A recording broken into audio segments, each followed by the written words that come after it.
आरोग्याबद्दल बोलताना सध्या हा महामार्ग घोडबंदर टू जवळपास आच्छाड पर्यंत जातो. जवळ 70-80 किलोमीटरचा हा महामार्ग आहे. दररोज या महामार्गावर मोठाले अपघात होतात. त्यामध्ये अनेक रुग्ण गंभीर जखमी झाल्यानंतर त्यांना सुविधासाठी या महामार्गावर कुठेही जवळपास मोठं रुग्णालय नाही.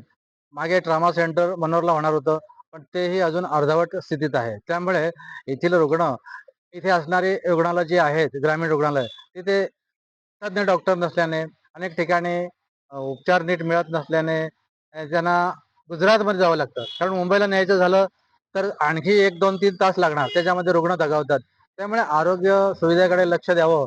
यात आता सध्या तर पावसाळे दिवस सुरू असल्याने मोठ्या प्रमाणात रुग्णांची संख्या वाढत आहे आणि तज्ञ डॉक्टर उपचारासह या रुग्णालयांमध्ये भरले पाहिजे. सरकारने इथे लक्ष दिलं पाहिजे.